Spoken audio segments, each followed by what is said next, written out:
Hello students, today we will discuss about vector space isomorphism. Last lecture में हमने 4.1 exercise complete की थी. आज हम नेक्स्ट टॉपिक कर रहे हैं. सबसे पहले डेफिनेशन क्या है आपके पास, वन वन लीनियर ट्रांसफॉर्मेशन. ये होता क्या है, उसके बाद है ऑन टू. वन वन में तो क्या होता है, आपके पास कोई लीनियर ट्रांसफॉर्मेशन गिवन है जिसकी मैपिंग आपके पास यू से वी तक है.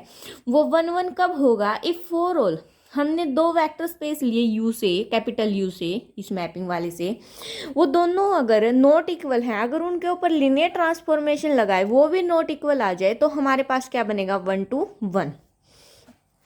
ऑन टू में क्या होता है हमारे पास, वही ए लीनियर ट्रांसफॉर्मेशन टी कब कहलाएगी, onto if for each. अब हमने वी से एलिमेंट ले लिया, वी कहाँ बिलोंग करे, वी में. Then there exist at least one U, तब कम से कम एक ऐसा यू एग्जिस्ट करे सच दैट जब उस यू के ऊपर लीनियर ट्रांसफॉर्मेशन लगाए वो क्या आ जाए, हमारा वी आ जाए. वो हमारा क्या हो गया, ऑन टू की कंडीशन आ गई. देखिए वन वन आपको इजीली दिखा सकते हो, थोड़ा ऑन टू में डिफ़िकल्ट होगा. हम एग्जांपल्स के थ्रू क्वेश्चन में दिखाएंगे जब आपको इजीली समझ में आ जाएगा. अब नेक्स्ट टॉपिक क्या है, vector space isomorphism. Vector space isomorphism क्या होता है, यू और वी भी आपके पास दो वेक्टर स्पेस हैं, अवर द सेम फील्ड एफ, दोनों का फील्ड क्या आपके पास सेम है, वो भी क्या एफ. तब आपके पास एक लीनियर ट्रांसफॉर्मेशन गिवन है टी, जो कि मैपिंग कहाँ से कहाँ तक की गई है, यू से वी तक है, is said to be vector space isomorphism. वो आपके पास वेक्टर स्पेस आइसोमॉर्फिज्म कब होगा, इफ अगर टी आपके पास दोनों हो, वन वन भी हो ऑन टू भी हो, यानी कि जो मैपिंग की गई है लीनियर ट्रांसफॉर्मेशन की, ये दोनों कंडीशन दिखा दे, वन वन भी दिखा दे ऑन टू भी दिखा दे, तो वो आपके पास क्या बन जाएगा, वेक्टर स्पेस आइसोमॉर्फिज्म बन जाएगा. In this case, we say that U is isomorphic to V. Capital U isomorphic होगा कैपिटल V के, और नोटेशन क्या है, ये हमारी नोटेशन है. ठीक है. अब देखिए मैं आपको एक और छोटी सी चीज बता देती हूँ. वन वन को कई बार हम क्या बोलते हैं, injective linear transformation. Onto को बोलते हैं सरजेक्टिव लीनियर ट्रांसफॉर्मेशन. अब इंजेक्टिव और सरजेक्टिव दोनों का कॉम्बिनेशन क्या होता है, बाइजेक्टिव. तो वेक्टर स्पेस आइसोमॉर्फिज्म को क्या बोलते हैं, बाइजेक्टिव लीनियर ट्रांसफॉर्मेशन. अब बात करते हैं इक्विलिटी ऑफ लीनियर ट्रांसफॉर्मेशन की. इक्विलिटी क्या होती है हमारे पास लीनियर ट्रांसफॉर्मेशन की. सपोज कीजिए हमारे पास दो लीनियर ट्रांसफॉर्मेशन गिवन है T1 और T2, दोनों की मैपिंग सेम है U से V तक, इसकी भी U से V तक. Then T1 and T2 are said to be equal. T1 और T2 जो दो लीनियर ट्रांसफॉर्मेशन है वो आपके पास इक्वल कब होंगे, इफ अगर दोनों के ऊपर कोई भी लीनियर ट्रांसफॉर्मेशन अप्लाई करे उनके वेक्टर स्पेस के ऊपर, तो वो हमारे पास अगर इक्वल आ जाए. सपोज कीजिए ये वेक्टर स्पेस है, इसमें से हमने कोई एलिमेंट उठाया और उसके ऊपर लीनियर ट्रांसफॉर्मेशन लगाई. सिमिलरली इसमें से एक एलिमेंट लिया यू में से, उसके ऊपर लीनियर ट्रांसफॉर्मेशन लगाई, अगर दोनों इक्वल आ जाए तो वो क्या होगी, हमारे पास equality of linear transformation. Now अब थ्योरम देखते हैं. हमारे पास कुछ इंपॉर्टेंट थ्योरम है. देखिए ऐसे तो चल ज़्यादा लंबा हो रहा है, आपको अच्छे से दिख रहा है ना, थोड़ा जूम आउट कर देते हैं. देखो थ्योरम क्या बोल रखी है हमारे पास, ये ज़्यादा हो गया, एक मिनट. देखिए अब देखिए अच्छे से दिख रहा होगा. Two finite dimensional vector space over the same field. आपके पास क्या है, दो फाइनाइट वेक्टर स्पेस है जिनका फील्ड सेम है, are isomorphic if and only if they have the same direction. देखो अगर आइसोमॉर्फिक है तो डायरेक्शन सेम होगी, अगर डायरेक्शन सेम है तो आइसोमॉर्फिक होगी. अब ये चीज़ आपको पता है आइसोमॉर्फिक कब होता है, जब हम उसे वन वन और ऑन टू दिखा दें.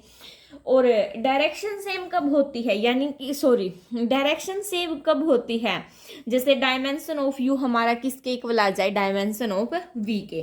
तो जब हम इसका प्रूफ करेंगे सबसे पहले हम क्या करेंगे, देखिए प्रूफ करेंगे जब इसका स्टार्ट, हम यहाँ से क्या कर लेते हैं, लेट कर लेते हैं. लेट यू एंड वी, बहुत इंपॉर्टेंट थ्योरम है, बहुत बार एग्जाम में पूछी जाती, तो ध्यान से देखना. Let U and V be two, उसने थ्योरम में ही बोल रखा है क्या, two finite dimensional vector species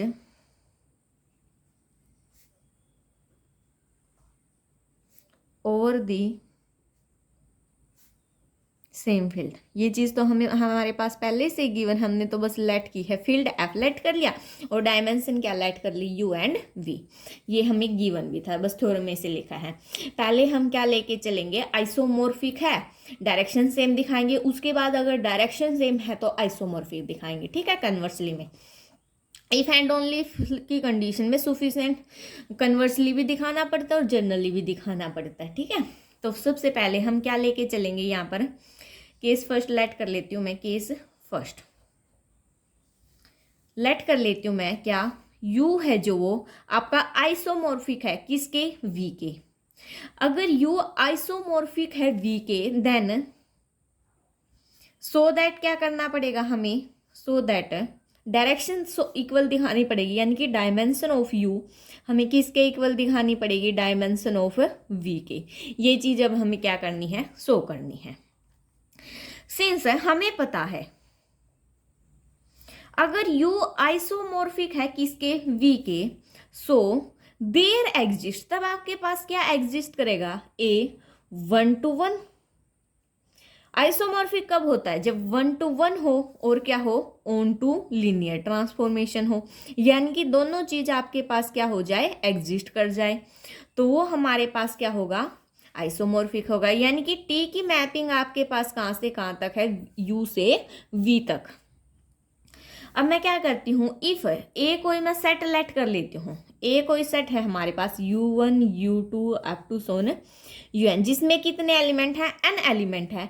ये हमारे पास क्या है, बेसिस है किसका, u का। बेसिस के बारे में हम सेकंड चैप्टर में पढ़ चुके हैं, क्या होता है बेसिस है किसका, u का। अगर ये u का बेसिस है तो हम क्या बोल सकते हैं, डायमेंशन ऑफ u हमारे पास किसके इक्वल होगी, कितने एलिमेंट इसके अंदर, n, तो डायमेंशन ऑफ u हमारे पास कितनी हो जाएगी, n। सिमिलरली मैं कंसीडर कर लेती हूं b को, एक b और सेट कंसीडर कर लिया, वो क्या हमारे पास t of u1 t of u2 up to सोन कहाँ तक, t ऑफ un तक, ठीक है। इस प्रकार से कंसीडर कर लिया। अब हमें यहाँ से क्या क्लेम करना है कि जो b है वो बेसिस है किसका, v का। यहाँ पर तो हमने क्या किया है, a जो बेसिस है किसका, u का। अब यहाँ से हम क्या क्लेम करेंगे, जो b है वो बेसिस है किसका, v का। So now we claim that, आपको प्रॉपरली लिख लिया थोरम में तभी आपके नंबर आएंगे। We claim that b is a basis of, sorry basis for v। b क्या होगा, बेसिस होगा किसका, v के लिए। So now a1 t u1, अब मैं इसको लीनियर कॉम्बिनेशन में लिख रही हूँ, किसकी लीनियर कॉम्बिनेशन में, a1 इंटू इसकी कॉम्बिनेशन में, प्लस में क्या आएगा, a2 into T U two, plus में अप टू सोनी, इस प्रकार से क्या आएगा, an t ऑफ un, ठीक है। यहाँ से जो कि किसके इक्वल हो जाएगा, हमारा 0 के। जो a1 a2 an है ये हमारे कहाँ से लिए हैं मैंने, एलिमेंट है फील्ड से। तो आप यहाँ पर लिख सकते हो where a1 a2 comma up to so on an belongs to f, जो हमारे कहाँ बिलोंग करते हैं, फील्ड में। नाउ अब मैं इसको अगर इस t को बाहर कर दूं और इस a1 u1 a2 u2 कर दूं और t को बाहर कर दूं, यानी कि अंदर मल्टीप्लाई कर देती हूँ मैं, क्या आएगा हमारे पास, देखिए आपको दिख रहा होगा प्रॉपरली, t को मैंने बाहर कर दिया कंप्लीट में से, a1 u1 plus a2 u2 plus up to सोन, इस प्रकार से कहाँ तक जाएगा, an un, और ये हमारा किसके इक्वल है, 0 के, क्योंकि t तो हमारे पास क्या है, लीनियर ट्रांसफॉर्मेशन है। अगर t लीनियर ट्रांसफॉर्मेशन है, दोनों तरफ अगर ट्रांसफॉर्मेशन लगाएं तो हमारे पास क्या इंप्लाइज करेगा, जो a1 u1 a2 u2 plus up to so on an un, ये हमारा किसके इक्वल हो जाएगा, 0 के। अब यहाँ से देखिए ए तो हमारे पास क्या है, लीनियरली इंडिपेंडेंट है, यानी कि u1 u2 un तो हमारे पास 0 हो नहीं सकते, तो 0 किसको होना पड़ेगा, यहाँ से a1 a2 an, इसमें बल्कि इक्वल का निशान लगा देंगे तो बेटर रहेगा। जैसे A1 equal to A2 equal to up to so on equal to AN, ये हमारे सारे किसके इक्वल हो जाएंगे? 0 के। अब जब ये 0 के इक्वल हो गए तो हम यहाँ से क्या बोल सकते हैं? Hence B is linearly independent.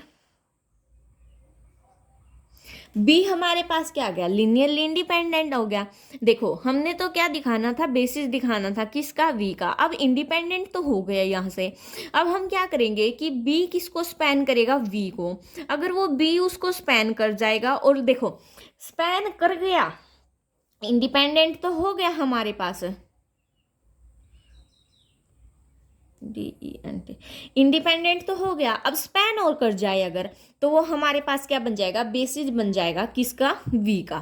So now अब क्या करेंगे हम? Now we shall show that B spans V. B किसको स्पैन्स करे? वी को। अगर बी वी को स्पैन कर गया, लिनियरली इंडिपेंडेंट तो हमने दिखा दिया, तो वो हमारे पास क्या बन जाएगा? बेसिस बन जाएगा किसका? वी का।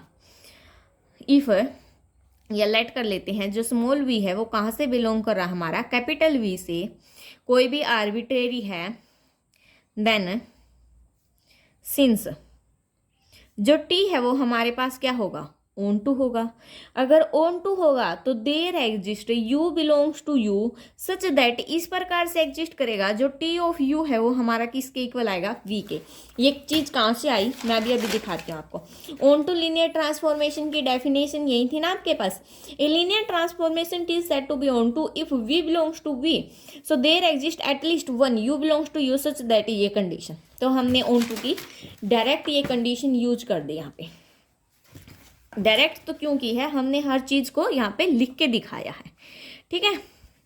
सो यहाँ से हम क्या दिखाएंगे? आल्सो, अब हमें क्या पता है? ए तो हमारा किसका बेसिस है?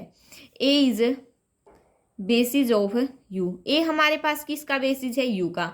अगर ए यू का बेसिस है तो जो यू है हमारा स्मॉल यू, वो कहाँ बिलोंग कर रहा है? कैपिटल यू में। अब कैपिटल यू में बिलोंग कर रहा है तो उसको हम किस फॉर्म में लिख सकते हैं? इस स्मॉल यू को लीनियर कॉम्बिनेशन में लिख सकते हैं, यानी कि B1 U1 plus B2 U2 plus up to so on BN UN, जहां पर B1 B2 BN सारे के सारे एलिमेंट हमारे कहाँ से लिए? हमने फील्ड से। अगर ये इसमें बिलोंग कर रहे हैं और जो U है हमारा, ये यू, वो हमारा किसके इक्वल हो सकता है? यानी कि अभी अभी हमने ये चीज और देखी थी। मैं इस कंडीशन को दोबारा से लिख देती हूँ। लीनियर ट्रांसफॉर्मेशन ऑफ यू किसके इक्वल आया था? हमारा वी के। अब यहाँ से देखो ये यू क्या है? अगर इसके ऊपर अब मैं लीनियर ट्रांसफॉर्मेशन अप्लाई कर दूँ तो ये हमारा किसके इक्वल होना चाहिए? वी के इक्वल होना चाहिए। तो जब मैंने इसके ऊपर लीनियर ट्रांसफॉर्मेशन अप्लाई करी, T of B1 U1 plus B2 U2 plus up to so on BN UN, ये हमारा किसके इक्वल होना चाहिए? वी के। दोनों इक्वेशन से, इन दोनों इक्वेशन से, ठीक है। बहुत इंपॉर्टेंट है, याद रखना। अब क्या करती हूँ मैं? B1 को बाहर कर दिया मैंने, अंदर क्या बचेगा? T of U1 plus B2 को बाहर कर दिया, अंदर क्या बचेगा? T of U2 plus up to सोन। इस प्रकार से BN बाहर, अंदर क्या बचेगा? T ऑफ UN, और वो हमारा किसके इक्वल आ गया? V के। अब यहाँ से ये चीज होगी, जो स्मॉल वी है वो हमारा कहाँ बिलोंग कर रहा था? कैपिटल वी में। और उसको हमने क्या कर दिया? बी के जो एलिमेंट है उनकी लीनियर कॉम्बिनेशन में लिख दिया। तो हम यहाँ पर लिख सकते हैं can be expressed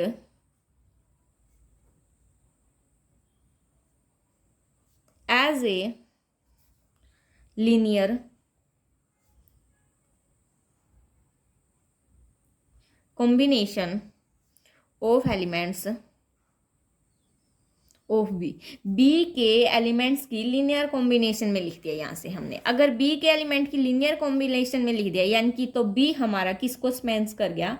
B span कर गया किसको? वी को। अगर देखो बी वी को स्पैन कर गया और लीनियरली इंडिपेंडेंट भी दिखा दिया था, तो हम यहाँ से क्या बोल सकते हैं? दोनों कंडीशन हो गई।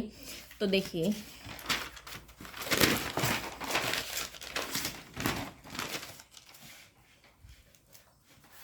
बी स्पैन भी कर गया और लीनियरली इंडिपेंडेंट, तो देयरफॉर बी हम क्या लिख सकते हैं, B is a basis of we.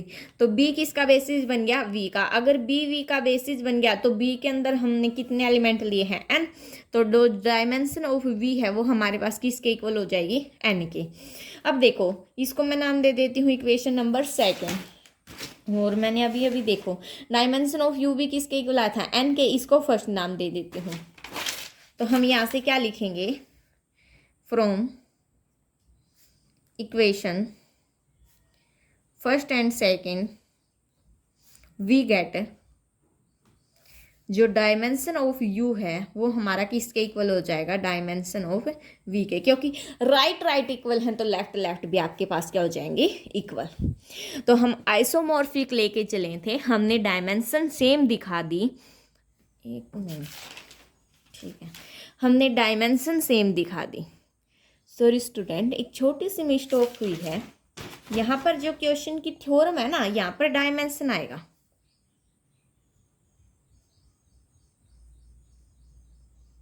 Really sorry. अब क्या लेके चलेंगे हम, डायमेंशन u को v के इक्वल लेके चलेंगे और क्या दिखा देंगे, आइसोमॉर्फिक। अब आइसोमॉर्फिक दिखाने के लिए हमें क्या क्या करना पड़ेगा, 1 दिखाना पड़ेगा और क्या दिखाना पड़ेगा, ऑन 2 दिखाना पड़ेगा।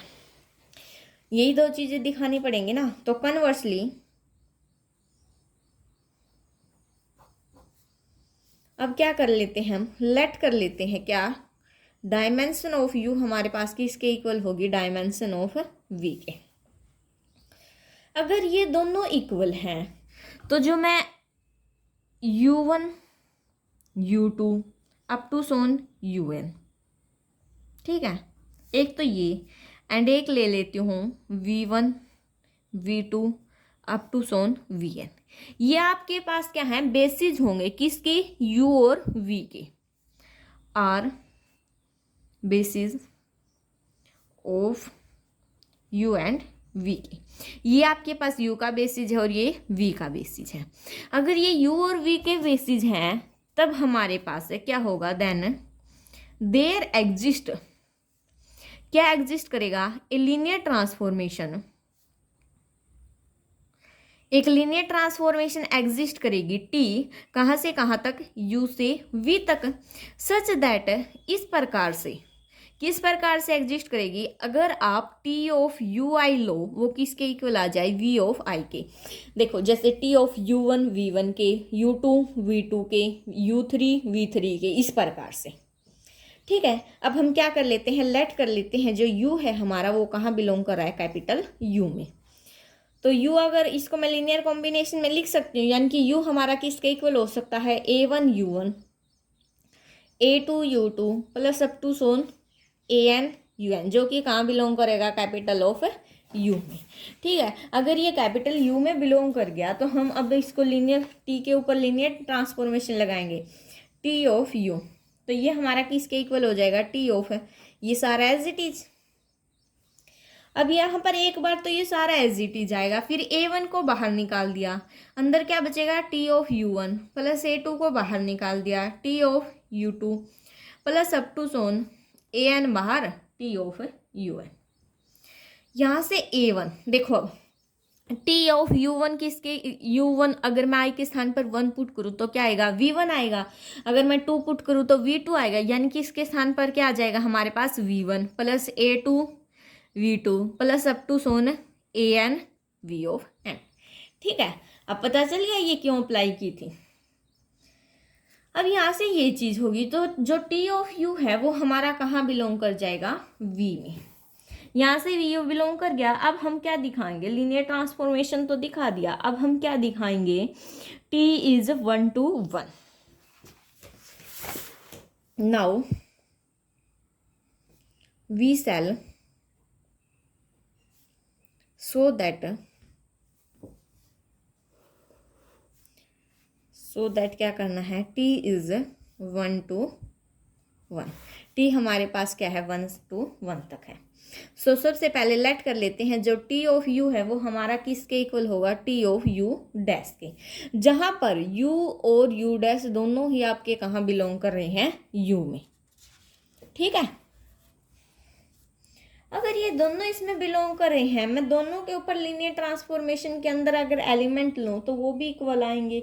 जैसे कि मैंने लिया T of a1u1 plus up to so on an किसके इक्वल आना चाहिए, T of a1 dash u1 plus up to so on an dash un। ठीक है, क्योंकि लीनियर कॉम्बिनेशन में तो लिख सकते हैं ना हम इन एलिमेंट्स को, तो हमने लीनियर कॉम्बिनेशन में लिख दिया। ठीक है, यहाँ पर अब अगर मैं लीनियर ट्रांसफॉर्मेशन अप्लाई करूँ, a1 बाहर, अंदर क्या बचेगा, T of u1 plus up to so on an बाहर टी ऑफ un इक्वल में a1 डैश बाहर T of u1 plus up to so on an dash बाहर टी ऑफ un। ठीक है, यहाँ तक भी। अब अगर मैं इसको इस साइड लेके आऊँ, माइनस में आ जाएगा। देखो टी ऑफ u1 दोनों में कॉमन है तो कॉमन निकल जाएगा। क्या बचेगा, a1 minus a1 dash T of u1 plus में a2 minus a2 dash T of u2 plus में अप टू सोन इस प्रकार से जाएगा। प्लस में क्या आएगा आपके पास, an minus an dash into में टी ऑफ un। ठीक है, यहाँ तक भी होगी हमारे पास कंडीशन। और इक्वल में क्या बचेगा हमारे पास, जीरो। अब इक्वल में जीरो बच गया हमारे पास। तो यहाँ से देखो मैंने लिया a1 माइनस a1 डैश, इस 1 की जगह भी मैं i ले लेती हूँ, ये हमारा आया। और i हमारा कहाँ से है, 1 2 अप टू सोन n तक है।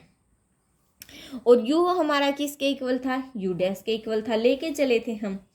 तो यहाँ से हम क्या बोल सकते हैं, ये किसके इक्वल आएगा, जीरो के। तो a1 है जो कि ai है जो कि इसके इक्वल आ गया ai डैश के, यानी कि 1 1 हो गया। अब ऑन टू दिखाना है। ऑन टू के लिए हम क्या करेंगे, ऑन टू के लिए लेट कर लेते हैं v है जो कहाँ बिलोंग कर रहा है, कैपिटल v में। तो v को हम लीनियर कॉम्बिनेशन में लिख सकते हैं b1 v1 plus b2 v2 plus up to so on bn vn लिख दिया।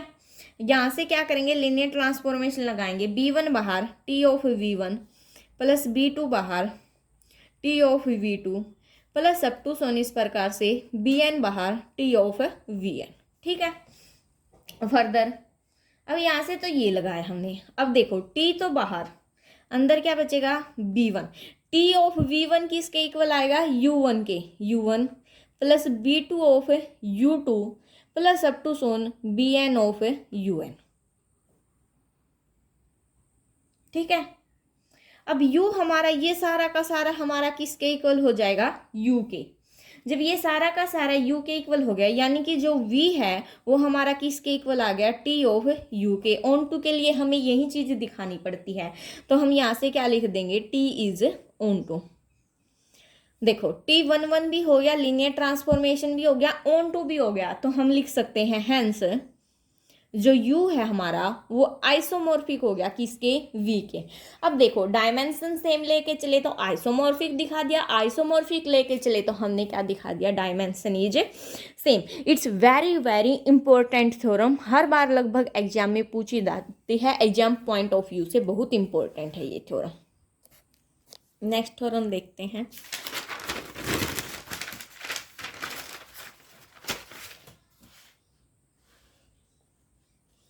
नेक्स्ट थ्योरम क्या है आपके पास, prove that every n dimensional vector space u over f is isomorphic to f raise to power n।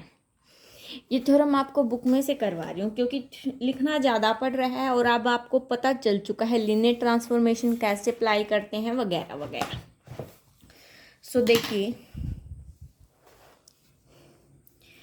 Late कर लिया हमने सबसे पहले u1 u2 un भी आपके पास क्या है, बेसिस है किसका, u का। देखो कितनी इंपॉर्टेंट है, कितनी बार एग्जाम में पूछी गई है। सिमिलरली ये वाली भी देखो कितनी बार आपके पास एग्जाम में पूछी गई, बहुत इंपॉर्टेंट थ्योरम है दोनों।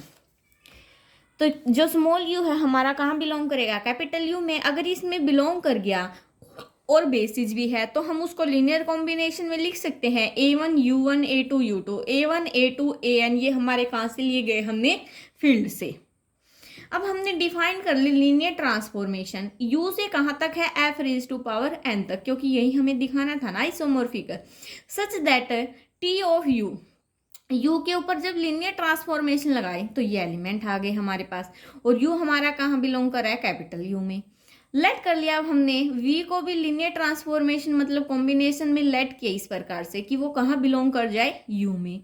देन हमने क्या किया, a की तो u के साथ u की तो a के साथ मल्टीप्लाई कर दी और v की b के साथ मल्टीप्लाई कर दी और दोनों को क्या कर दिया, ऐड कर दिया। अब देखो u1 दोनों से कॉमन, इसके साथ a की मल्टीप्लाई करी तो क्या बनेगा, a1, इसकी b के साथ करी तो b1 प्लस में हो जाएंगे और u1 दोनों से बाहर। सिमिलरली यहाँ पर a2 b2 प्लस में और u2 बाहर, तो हमने ऐसे कर दिया। अब दोनों तरफ क्या किया, लीनियर ट्रांसफॉर्मेशन अप्लाई की, तो ये आ जाएगा हमारे पास u1 u2 कैंसिल आउट। अब हमने क्या किया, a1 को अलग वाली सीरीज में लिख लिया और b को अलग वाली सीरीज में लिख लिया। अब कंप्लीट में से a बाहर कॉमन निकाला तो अंदर क्या बचा, a1 a2 an up to so on, plus में b बाहर कॉमन निकाला तो ये बच गया। अब a as it is, b as it is. अब जो a1 a2 an था ये हमारे पास किसके इक्वल था, t ऑफ u के। सिमिलरली जो b1 b2 bn है वो हमारा किसके इक्वल आ जाएगा, t ऑफ v के। तो देखो लीनियर ट्रांसफॉर्मेशन की फर्स्ट लेक्चर में आपको कंडीशन बताई थी, ये वाली जो प्रॉपर्टी है दोनों होल्ड कर दी उसने, दोनों का एडिशन में, यानी कि ये कैसे खुलती थी हमारे पास, t of au plus t of bv। Next step में क्या होता था हमारे पास, a t of u plus b t of v। अगर हम ये दिखा देते थे तो लीनियर ट्रांसफॉर्मेशन की दोनों आ जाती थी इसमें। तो यहाँ से हमारे पास क्या हो गया, t क्या हो गया हमारे पास, लीनियर ट्रांसफॉर्मेशन। अब t लीनियर ट्रांसफॉर्मेशन बन गया। अब क्या दिखाएंगे, 1 to 1, 1 to 1 भी दिखा देंगे। u ले लिया, v ले लिया, t ऑफ u अप्लाई किया, t ऑफ v अप्लाई किया, लेट कर लिया, दोनों क्या है, इक्वल है। अगर दोनों इक्वल हैं तो कोरोस्पोंडिंग एलिमेंट कैसे होंगे, इक्वल होंगे, यानी कि a1 b1 के a2 b2 के, उनको हमने i से डिनोट कर दिया, 1 1 भी हो जाएगा। ये वाली कंडीशन ले लेते हैं फिर, u इक्वल टू v दिखाना हमें, तो ये इसके इक्वल ले लिया अगर हमने, तो देखो a1 किसके इक्वल है हमारा, b1 के, तो u किसके इक्वल आ जाएगा, v के। तो दोनों पे लीनियर ट्रांसफॉर्मेशन लगाई, अब हो गया 1 1 भी हो गया। अब ऑन टू की बात करें, ये हमने कहाँ से लिया, fn से बिलोंग करता है, तो कहाँ बिलोंग कर जाएगा, u में। जब लीनियर कॉम्बिनेशन में लिखेंगे तो जब लीनियर ट्रांसफॉर्मेशन लगाई तो हमारे पास ये वाली चीज आ जाएगी। अब इसको हम क्या बोल सकते हैं, ये परी इमेज है किसकी, इसकी, अंडर टी, तो टी हमारे पास क्या हो जाएगा, ऑन टू। तो हम क्या बोल सकते हैं, जो टी है वो आइसोमॉर्फिक होगा और जो u है आइसोमॉर्फिक हो जाएगा किसके, f raise to power n के। ठीक है, चलिए एक एग्जाम्पल और करवा देती हूँ मैं आपको छोटा सा, उसके बाद हम फिर नेक्स्ट लेक्चर में एक्सरसाइज स्टार्ट करेंगे। एग्जाम्पल क्या है आपके पास है, so that linear transformation R2 से R2 डिफाइंड की गई है, t ऑफ x1 x2 इस प्रकार से गिवन है आपके पास। हमें क्या दिखाना है, वेक्टर स्पेस आइसोमॉर्फिक दिखाना है। मैं बुक में से ही करवा देती हूँ, लिखना नहीं पड़ेगा, ताकि थोड़ा सा इजी हो जाता है, बाकी और कोई नहीं। थोड़ा सा जूम आउट कर देती हूँ इसको, ये देखिए अब दिख रहा होगा आपको अच्छे से। तो सबसे पहले आइसोमॉर्फिक दिखाने के लिए हमें क्या क्या दिखाना पड़ता है, 1 1 और ऑन टू। अब जहाँ भी आपको आइसोमॉर्फिक बोला जाए ना, सिर्फ 2 कंडीशन दिखा देना, 1 1 और ऑन टू। सबसे पहले 1 1 दिखाएंगे, 1 1 को इंजेक्टिव बोलते हैं, सर्जेक्टिव ऑन टू को बोलते हैं, और वेक्टर स्पेस आइसोमॉर्फिक को क्या बोलते हैं, बाइजेक्टिव। तो लेट कर लिया हमने u1 और u2, u1 में x1 x2, u2 में y1 y2। अब लेट किया हमने, t ऑफ u1 किसके इक्वल आएगा, t ऑफ u2 के, यानी कि x1 cos theta x2 sine theta, ये वाली चीज किसके इक्वल आ जाएगी, y1 कोस थीटा। एक बार तो x1 x2 ले लिया और एक बार क्या ले लिया, y1 y2 ले लिया। अब यहां से देखिए, x1 cos theta plus x2 sine theta किसके इक्वल आएगा, y1 cos theta plus y2 sine theta, minus x1 sine theta plus x2 cos theta किसके इक्वल आएगा, minus y1 sine theta plus y2 cos theta की। दो equation बन गई, equation को नाम दे दिया equation first and second. First की कोस से मल्टीप्लाई की, सेकंड की साइन से मल्टीप्लाई की और दोनों को सब्ट्रैक्ट कर दिया, तो आपके पास ये चीज आ गई। अब cos square theta plus sine square theta क्या होता है 1। सिमिलरली यहाँ पर भी ये भी 1 हो जाएगा, तो x1 आपका किसके इक्वल आ गया y1 के। सिमिलरली अब फर्स्ट की हम साइन थीटा से मल्टीप्लाई कर देंगे और सेकंड की कोस थीटा से मल्टीप्लाई करेंगे, फिर सोल्व करेंगे तो आपका x2 किसके इक्वल आ जाएगा y2 के। अब देखिए यहाँ से आपका x1 y1 के इक्वल आ गया, x2 y2 के इक्वल आ गया, इनके कोरस्पॉन्डिंग एलिमेंट इक्वल आ गए, तो u1 किसके इक्वल हो जाएगा u2 के। तो t हमारे पास क्या बन गया 1 to 1। अब ऑन टू दिखाने के लिए हम क्या करेंगे, सर्जेक्टिव बोलते हैं जिसको। y1 और y2 कहाँ बिलोंग करते हैं R2 में, देन देयर एग्जिस्ट है x1 x2 भी कहाँ बिलोंग कर जाएंगे इसमें, सच दैट है जब हम x1 x2 पे लिनियर ट्रांसफॉर्मेशन लगाए वो हमारा किसके इक्वल आ जाए y1 y2 के इक्वल आ जाए। यानी कि ये वाली कंडीशन किसके इक्वल आनी चाहिए y1 y2 के, तो ये किसके इक्वल हो जाएगा y1 के, ये किसके इक्वल हो जाएगा y2 के। जब इन दोनों को सोल्व करेंगे तो हमारे पास x1 और x2 किसके इक्वल आ गया, इसके इक्वल आ गया। यानी कि जब हमने ये R2 से बिलोंग करा था और ये इसके इक्वल आया था, तो सच दैट ये कंडीशन हुई थी, तो प्री इमेज बन गई, तो T हमारे पास क्या हो जाएगा ऑन टू। अब T 1 1 भी है ऑन टू भी है, तो T क्या हो जाएगा वेक्टर स्पेस आइसोमॉर्फिक। यही यहाँ चीज हमें दिखानी थी। सो आज के लिए इतना ही। नेक्स्ट लेक्चर में हम एक्सरसाइज 4.2 करेंगे। Thanks for watching. Please like share and subscribe.